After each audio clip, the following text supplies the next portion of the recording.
Okay. This is running out of places to hide. Aloy? I just registered a huge energy surge back in the production chamber. Something big is happening. Here too. Everything's glowing. The machine Hephaestus was building. It must have finished it. Well, it's powerful, whatever it is. I'm almost done with the core repairs. Should we come to you? Maybe I could distract the machine if... No. Just stay where you are, okay? Handling the machine's my job. Okay. Be safe.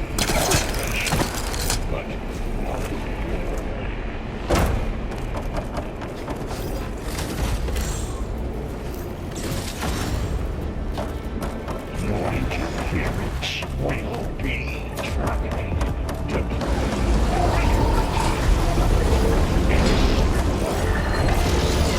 it first. Things on its legs are glowing. I think it's charging up.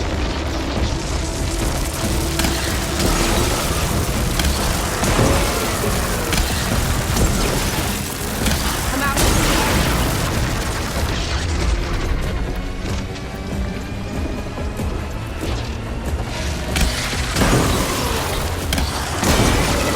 Finished charging. It's covered in plasma.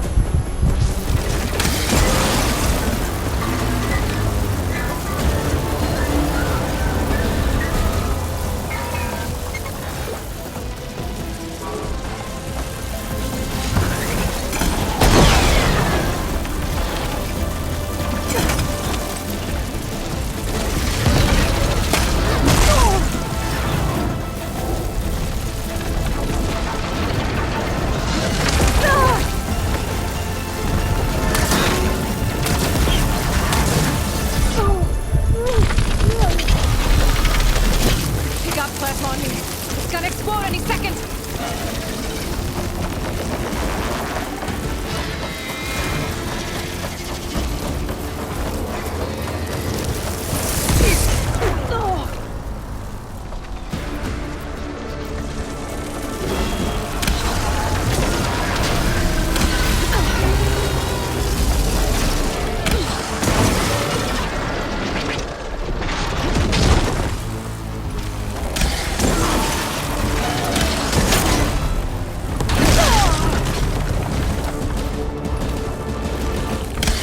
Charging up again.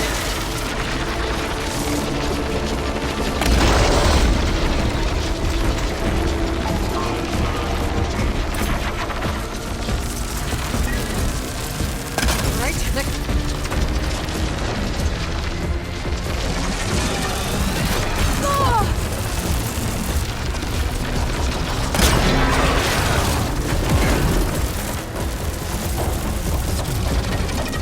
Maybe purge water can dampen its attacks.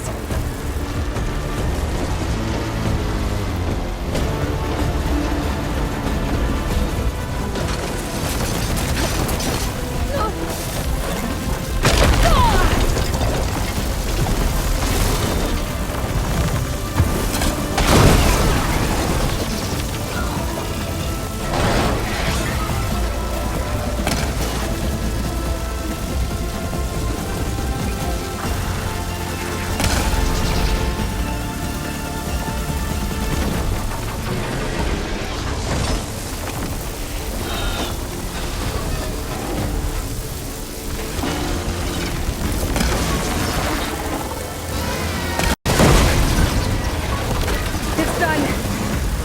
You did it! There should be one more note to override. Good. Stand by. I'm sending Hephaestus back to you.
No more hiding, Hephaestus! Humans retreating toward facility core. Got it! Hephaestus is back in the core! Make sure it stays there. I'm heading back. And then we can start the merge. Because of you, Beta. I'm glad you came along. And you, Laurel. We couldn't have done any of this without you. Right back at you, Aloy.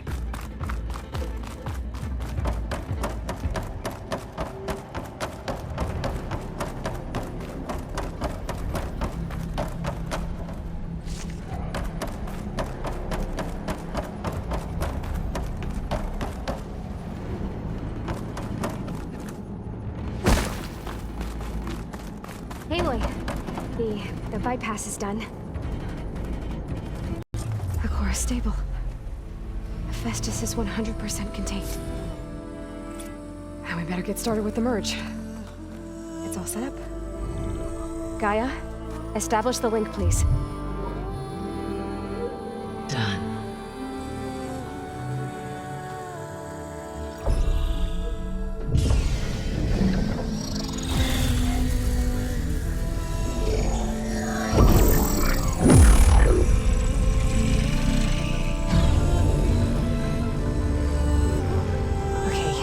To complete the merge, we need to excise Hephaestus' malicious code. Carefully.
Redundant copy.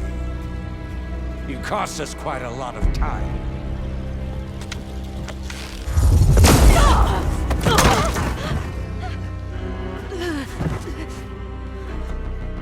Eric, get Beta. And squash that bug while you're at it.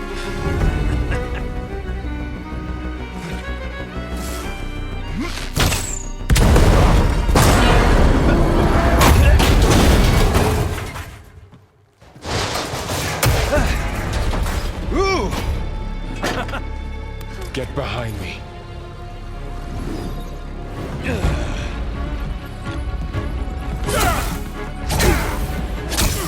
Come on! Quit screwing around! Yeah, we're having fun, right?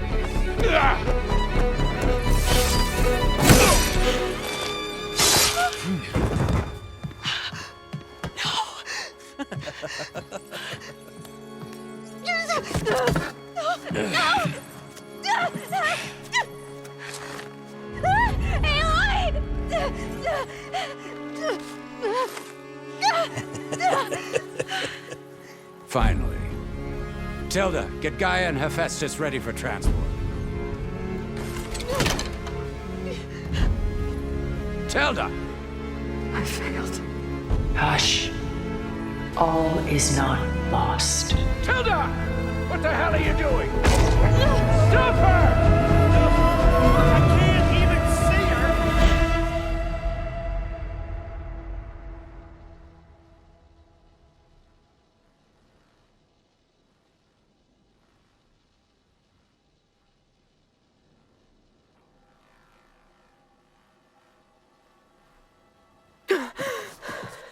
Beta,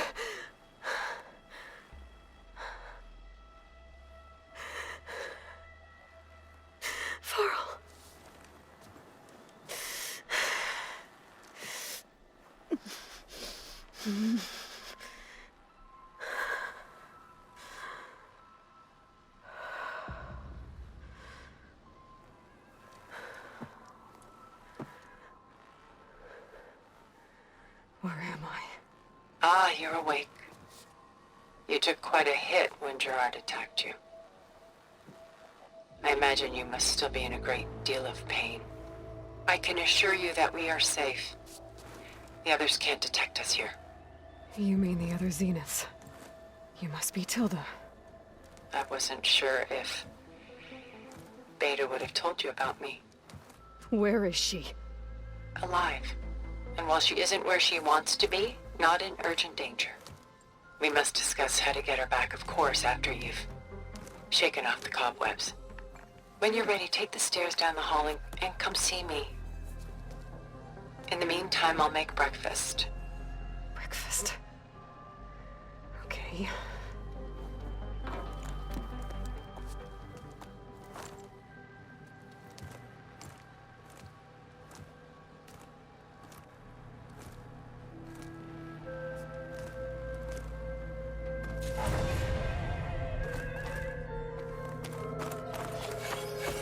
Why did Tilda bring me here?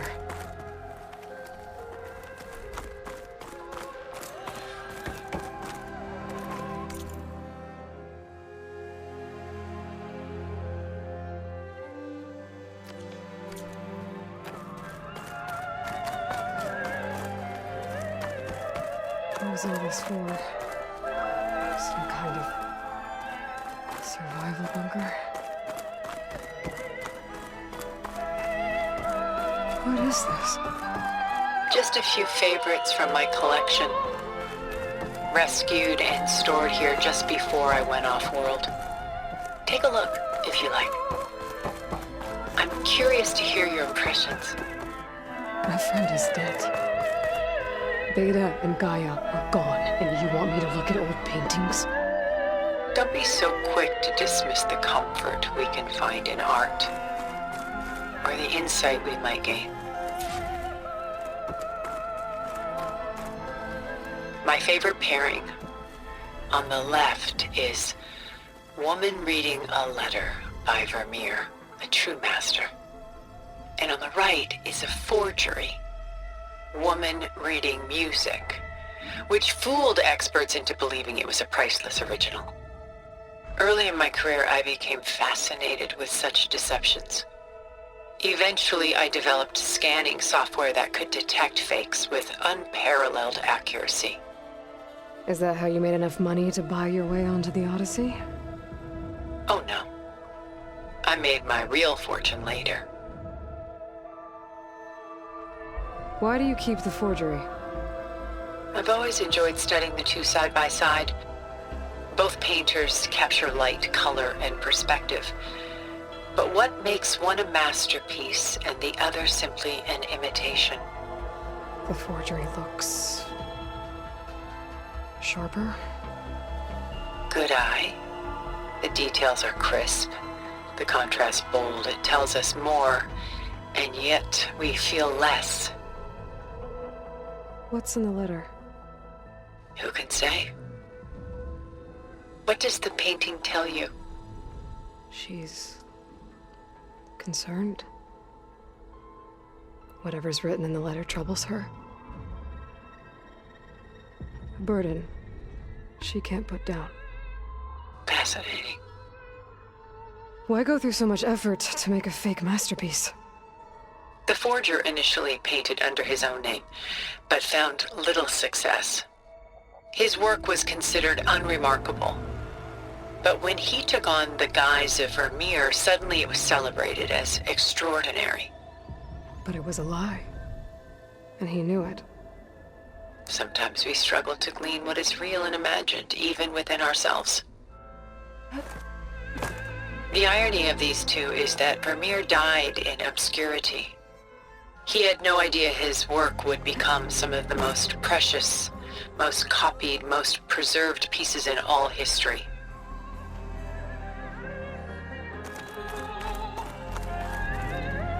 Selene and Endymion. She's the goddess of the moon. whereas he's a simple shepherd. Beside her is the god of love, Cupid. So she's sneaking up on him? More like visiting him in secret. The torch that Cupid bears represents Celine's undying infatuation with him. Though the two must remain apart, her love will forever burn. And why can't Celine and Endymion be together? Celine took a vow of chastity, promising to never take a lover. So when she fell in love with Endymion, she could only visit him at night while he slept. But then wouldn't she be breaking that vow? Think of it as a forbidden love.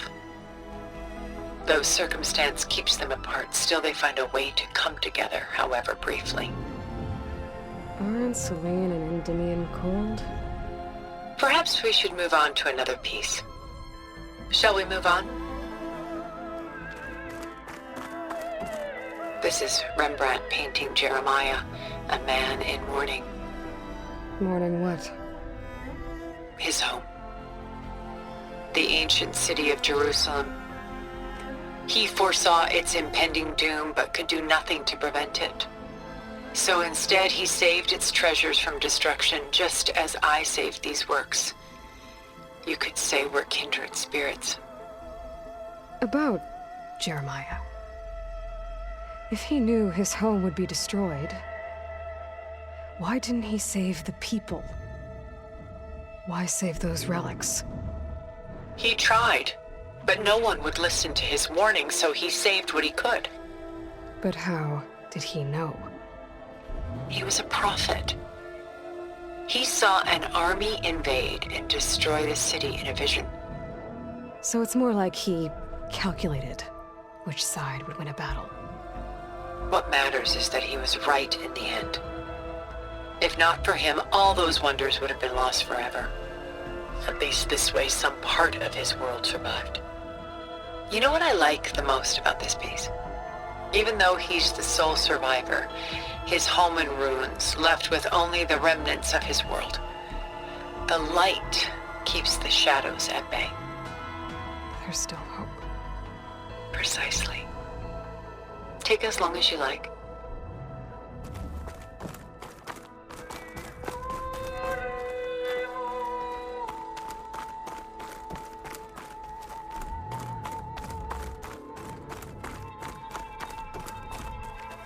A portrait of the painter, Rembrandt's son Titus, depicted in the habit of a monk. I don't get it. Why would someone like you, with infinite resources, care about this painting of a boy in a hood? It's not the image itself, but the feeling it conveys. The face is bright and defined, but his eyes are downcast, heavy with misfortune. And the background seems to swallow all light. The painting is infused with a sense of loss. I guess I understand how the painter feels. Works of art such as these can often cause us to look inwards at our own lives. I'm sorry about your friend. Had I been able to intervene, I would have. But the risk of losing you as well was too great. Everything went by in a blur. I couldn't get to him. You know, long before holograms and focus recordings, people relied on art to memorialize their loved ones. Because of works like this painting, their lives are immortalized. Rembrandt had 4 children by his wife. All but Titus died shortly after she gave birth to them. She passed not long after that. Titus became the only family Rembrandt had. Which is why he painted him this way. Indeed. Then tragedy struck again. Disease claimed Titus at 26. It's almost as if Rembrandt painted the future, closing in on him. Rembrandt actually painted several portraits of Titus, but this one has always been my favorite. It's honest. What do you mean? In others, Titus was portrayed in brighter, livelier states, but here, Rembrandt allows himself to express his true feelings. Sorrow, fear, hope, love. Laid bare on canvas for all time. I see this one resonates deeply with you.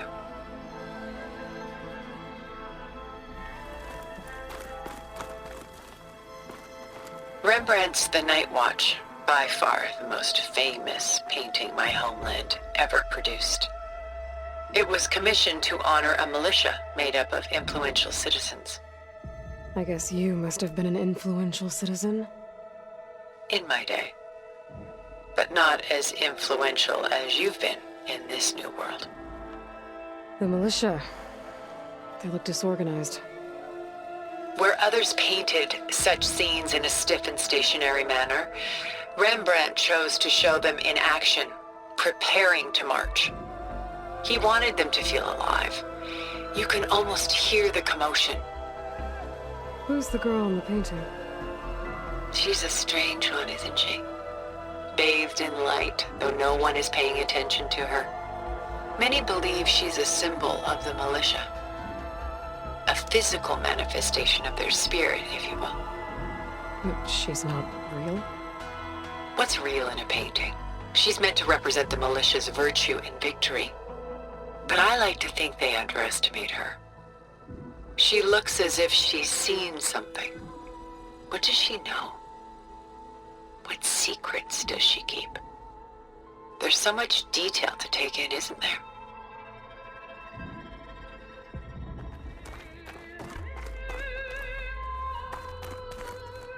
The Gust, by Willem van de Velde, the most famous of his many maritime paintings. A ship crossing into the unknown. I guess you're familiar with that.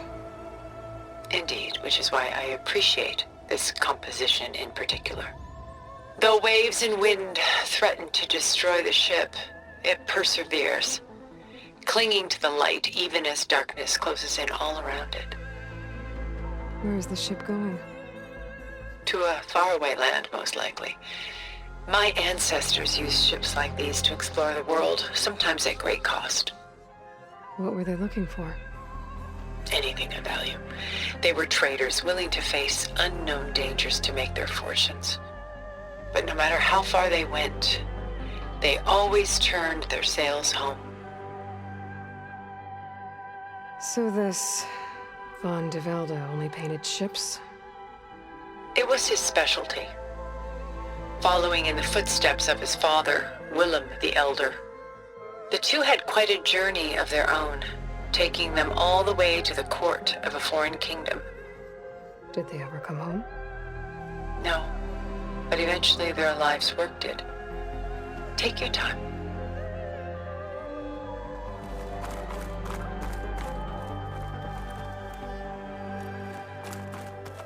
Stunning, isn't it? Paintings weren't the only masterpieces of my people's golden age. This is Van Vianen's lidded ewer, molded from a single sheet of silver. What was it for? How like Elizabeth you are. Function over form. Its practical purpose was less important than its meaning.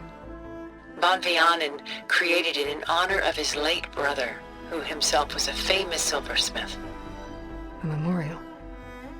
Yes. Such beauty from sorrow.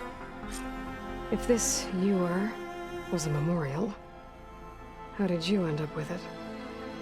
As the Pharaoh swarm closed in, my homeland's greatest museum gave it to me, along with many other works, in the hope that I could preserve them. A masterpiece like this was too important to lose to history. I even considered bringing it with me off-world to ensure its safety. Why didn't you? I took a calculated risk. This vault seemed more secure than the unknowns of space. Besides, I thought someday I might return. A long life, after all, has its advantages. Now, lo and behold, here I am. Exquisite, isn't it?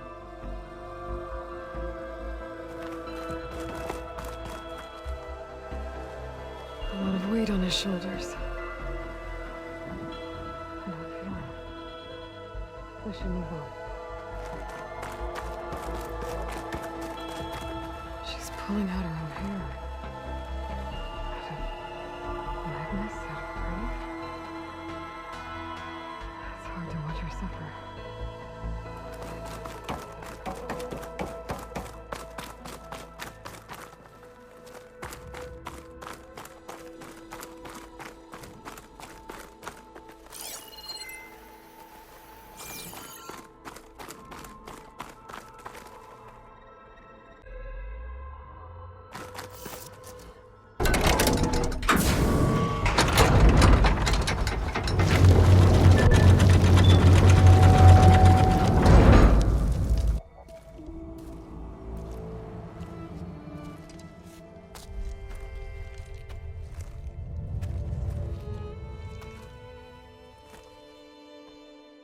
There you are. Feeling better? How did you find us? At the cauldron? And what did you do to everyone right before I passed out?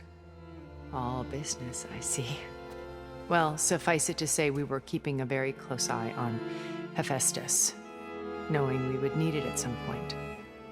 Your ruse didn't fool us, and as for my little trick, it was an overload of the senses, accompanied by an energy discharge. Gerard and Eric were only momentarily disoriented due to their shields, but it rendered you unconscious while I got you out. Perhaps some breakfast might steady you a bit?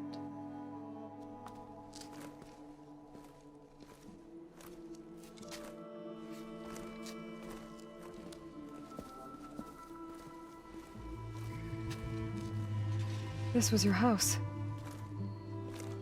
The one you recreated for Beta, in the data channel you shared.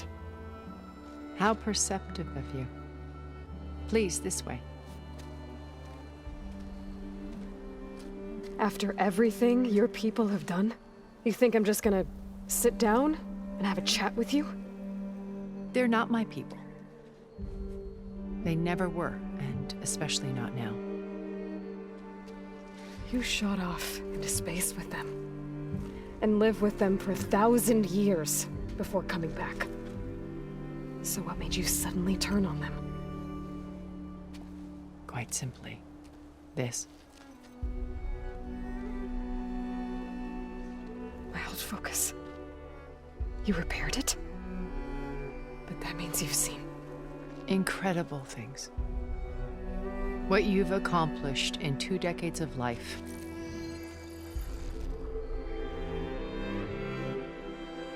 A 1,000 years at my back and I haven't even come close.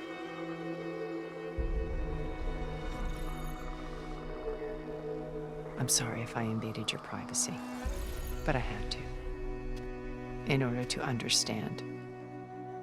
To be enlightened. You truly are Elizabeth's blood. With her drive, her sense of mission, her integrity. Watching all this shamed me for the company that I've kept. Having seen it, all I want is to help you. even if it means stopping your friends? Especially so. Please, sit down.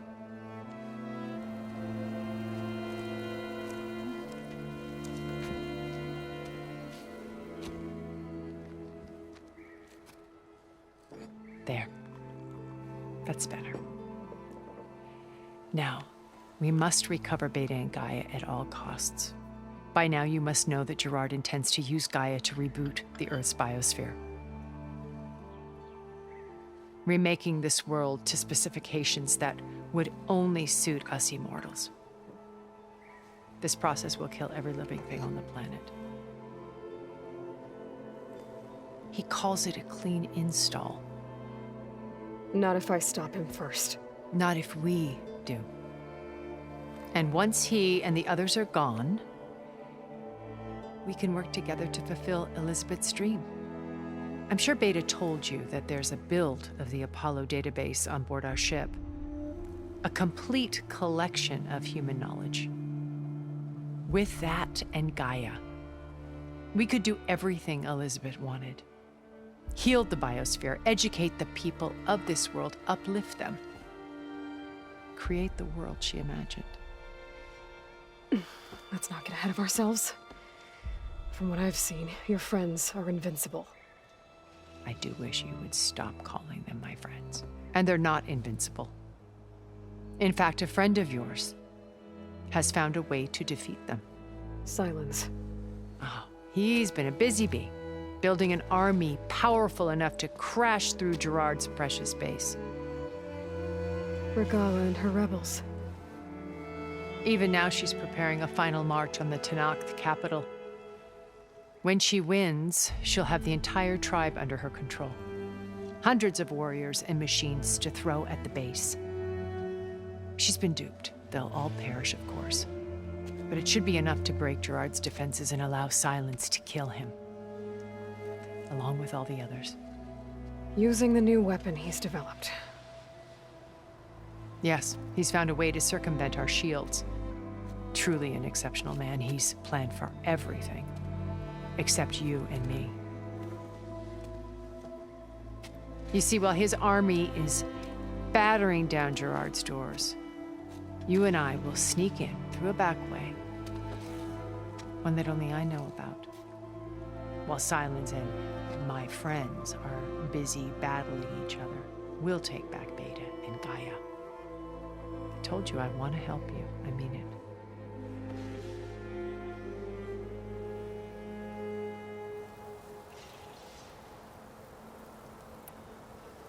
You said Beta is not in urgent danger, so what are the Zeniths doing to her? Putting her to work. Merging Hephaestus with GAIA. A difficult, time-consuming task, as I'm sure you know. They will compel her if need be. But her life is not in danger. She's the only one who can do it. Because you people made her to be nothing but a tool. Gerard's idea, not mine. They always viewed me with suspicion when I attempted any form of kindness towards her. That's why I created the data. So this channel you shared with Beta... Gerard believes he's the most cunning of all of us. Even after 1,000 years, he still can't imagine that I would outwit him. The channel allowed me to interact with Beta. It offered us a chance to be ourselves. Until you cut off all contact. Yes. Though it pained me. She felt like you tossed her aside. I was afraid the others would find out and punish her. She may not have had the comforts of friendship anymore, but at least I ensured she was safe. I know it seems hard, but you must believe that her well-being... Why did you make the data channel look like... I built this house as a shelter to weather any storm. A safe place. Not cultural artifacts of incalculable value. Truly some of the greatest achievements. And you wanted Beta to see them? Yes. I thought if she could experience Vermeer, and it would bring something else into her life. A heritage every bit as valuable, data being drummed into her. I'm sorry I had to cut off contact, but she needed its shelter, even... Beta told me your colony was destroyed. That you came back to Earth because you had... It's true. After we reached our destination, a planet in the Sirius star system, we spent decades building a new home. The physical constraints of Earth, the boundaries of mortality, gone. To think of what we could have done with it. It might have been a utopia. Instead, we stagnated, absorbed in bodies. It took a cataclysm to finally yank out of our stupor. What happened? A massive geological event. We knew of instabilities in the planet core, but we underestimated them. By the time the collapse was upon us, it was only a few of us made it to the ship in time. We set course for Earth, left to us. Which you decided to make unsafe for anyone else. Not me. Gerard. He believes it's better to wipe the canvas clean than work around the smudges. No more primitive tribes, no more combat machines, only a blank pleases. But we will stop him. What exactly is your plan to sneak... We will make use of a lesson I learned from an early age. Always know your exits. In this case, a place where Gerard's new construction meets the ancient foundation, a passage that only I can access. When Silence flings his army at the base, we will enter through this back door, bypassing most of the fighting. The distraction will provide us with a window in which to rescue Beta. Once we're inside the base, we're... Here in the command center. By then, GAIA will have been reunited with all of its subordinate functions, including Hephaestus. What about the alpha build of Apollo on your ship? A simple matter of recovery once the others have been dealt with. With that in hand, we'll have everything we need to make this world as it should be. How do you know about Silence? He isn't the only one adept at spyware. You hacked his focus? No, he's too careful for that. But his subordinates? Not so much. He gave additional focuses to the tribals he branded the Sons of Prometheus. By tapping them, I learned about most of his dealings. The distribution of override technology, the arming of Tanakh rebels, and the secret pact with Regala to attack Gerard's base. But how did he come up with a weapon that can take down your shields? That's the one thing I haven't been able to figure out, but however he did it, with it in the Tanakh army, it's such a shame he'll be just... Regala's only interested in killing Hikaru and waging... What does she have to gain by attacking? It's the price she must pay for her war. Without the ability to override machines, her little rebellion would have languished. So she trades with the Sons of Prometheus. In exchange for an assault on the base. Pride has deluded her into thinking she can actually survive such a battle. And all without ever knowing who the Sons of Prometheus really answer to. Yet for all of Silence's brilliance, still that blind spot is what will allow us to take... While hundreds of Tanakh are cut-eyed. So you knew... Liz was everything she was. I see in you. And more. Your ingenuity, your determination, your moral compass. You've managed to distill her greatest qualities and make them... I'm not asking about me. The honest answer is that I don't actually know. For all the time that I spent with her, she always kept a part of herself locked away. It was like that from the moment we met. So when you met Elizabeth, she was what? Distant? Aloof? Not aloof. Not exactly. It was a summit in Paris about machine learning, a touchy subject in those days, because regulatory authorities were just starting to clamp down on AIs. Liz gave the keynote address. She had already achieved great renown for her work in automated environmental reclamation. But in her address, she was just starting to imagine the next step, an AI-driven system that wouldn't just act on its programming, but actually take responsibility for its sphere of influence. To care about life.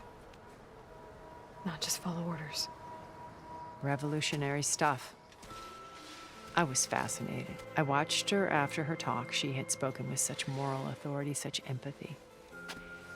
But after that, she retreated.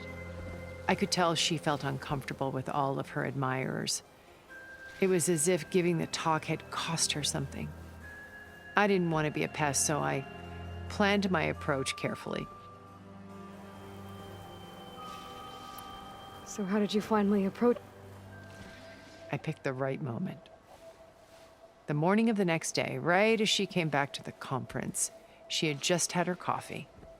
She was fresh, rested. It was like she had braced herself for the onslaught of colleagues.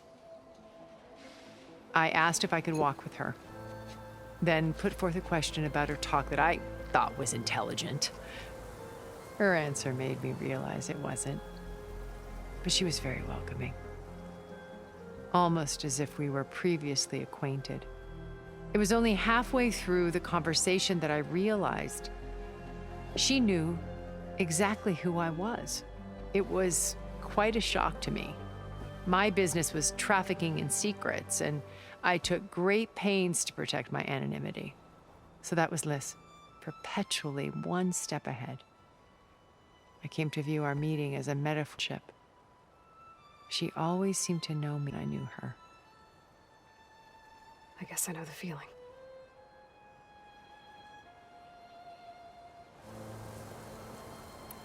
My old focus. How did you... When we encountered you at the Hades Proving Lab, Gerard saw you as a redundancy. I knew better. You were a revelation.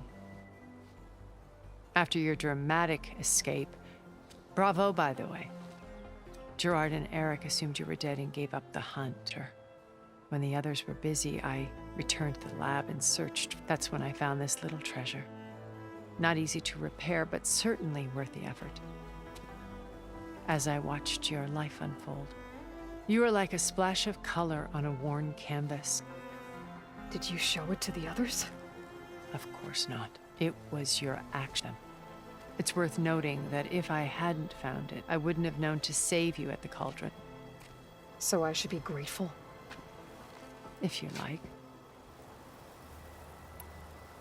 So you know all about... What would you like to know? Well... When I was 8, terrorists flooded my home city. Thousands drowned, my parents included. I was one of the few who survived. My guardian sent me to boarding school. Among my peers, I was the strange girl, the orphan to be avoided. All because of circumstances beyond my control. Oh. Aren't we? You were an outcast. But you didn't let that stop you from getting what you needed. Neither did I. I climbed my way out of desolation, and first from the technical analysis of art, profitable expertise in those days. But as it turned out, the software I developed was even more useful for counterintelligence. From there, it was only a short step to gathering You were a spy? More like a service one could turn to for information. I had to remain anonymous, of course, to protect my pride, but despite that anonymity, Far Zenith inevitably sought me out. What happened when Far Zenith approached you? They painted an irresistible vision, one where we explored the furthest reaches of the stars. It was only later that I realized that they only intended to bequeath this future to the rich and powerful. By the time I finally figured it out, the walls were closing in, Pharaoh's machines were devouring the earth. So I accepted Far Zenith's invitation to a berth on the Odyssey. I wanted Liz to come, but she had nobler plans. So you didn't know the other Zeniths were monsters? I knew some of them were, certainly. It wasn't until we were off-planet that I understood the true scope of their greed. I was grateful to simply be alive, but the others became obsessed with a kind of effortless immortality. They built a colony where machines serviced their every need, where any memory or fantasy could be endlessly savored. It wasn't life. It was stultifying. As the decades passed, I withdrew more and more. Alone yet again, but this time with you. Now finally having met you. To do what? Help you to fulfill Liz's dream, which a better future.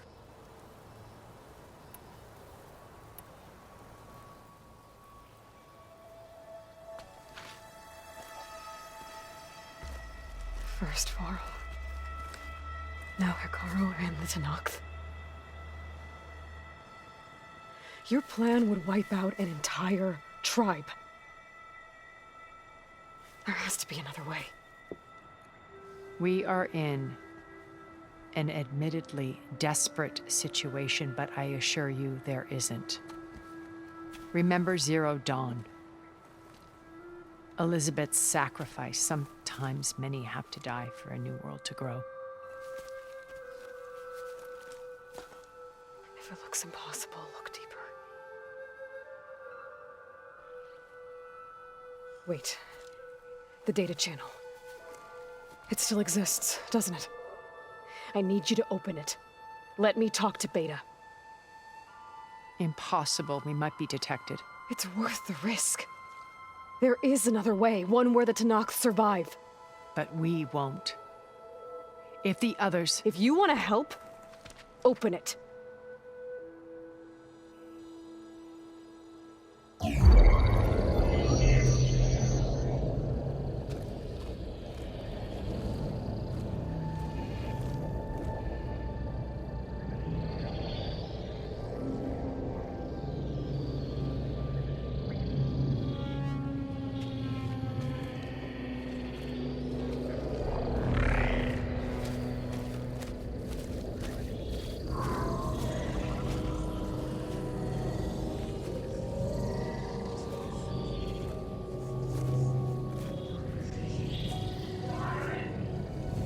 What are they doing to her? Virtual reality dissociation. The manual merge of Hephaestus will take hours upon hours of tedious micromanagement. If she resists the work, they run simulations to induce feelings of isolation and despair. Beta, can you hear me? You're alive. They're watching me. I can't hold up this extra protection for long. You should have killed me. No. No, look at me. I'm coming for you. I promise. Okay? I just need you to hold out a little while longer and work on the merge.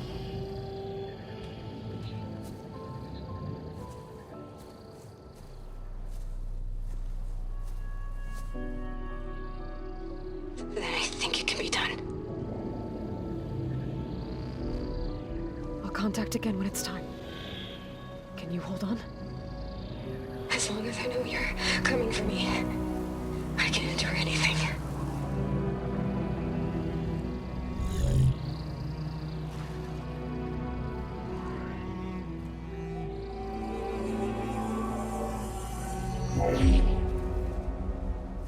All right. I did as you asked. Now I think you need to tell me what you're planning. I'm going to take Silent's army away. I don't need it. Only the weapon he made to penetrate your shields. And how do you propose to get it? Ask him nicely? Without Regala and her rebels, he won't have a choice. We'll be his only option. Only option for what? What did you tell her? That is between me and my sister. Will be Silent's only option for crashing that base. I'll tell you the rest later. But first, there are a couple of things I have to do. Oh. And what are those? Lay my friend to rest. And then I'm going to use the override that Beta gave me at Gemini to put an end to Regala's rebellion. From the air. Wait. Since you insist on doing things your way, I know of something that will truly help you make a grand entrance with the Tenakth. The ancient Horus Titans still possess electromagnetic energy cells as part of their arsenal.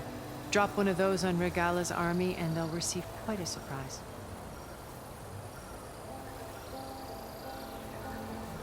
So go, do what you must. I'll come to your base if you manage to bring Silence to the table. Not if. When.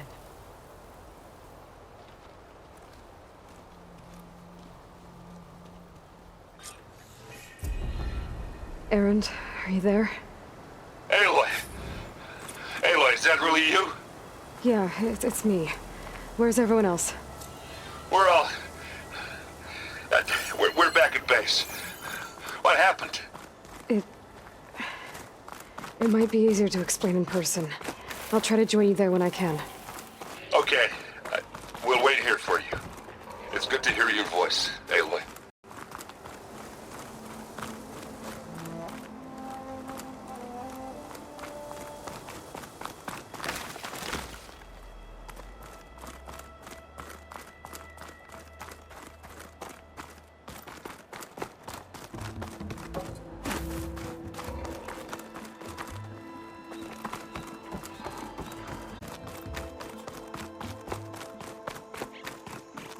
Just to let you know, I'm now patched into your focus network.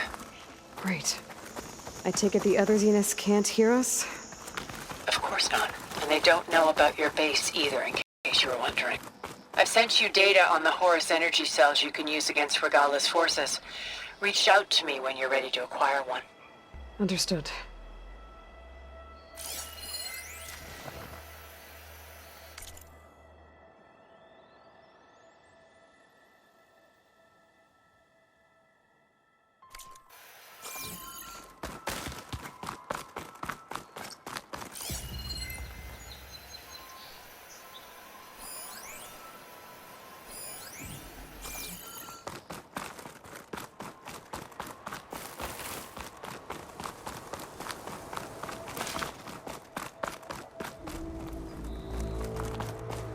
Looks like there's more to this place.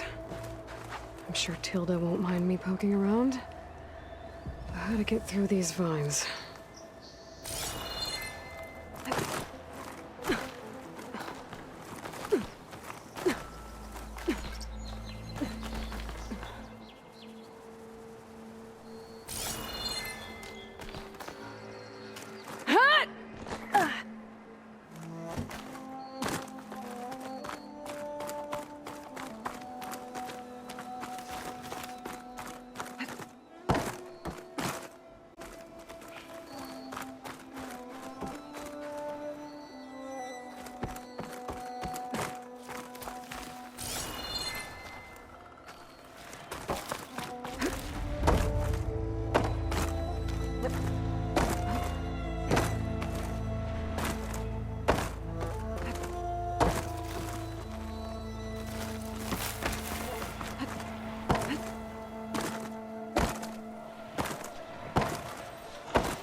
Send this to my stash.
Guess it's no good.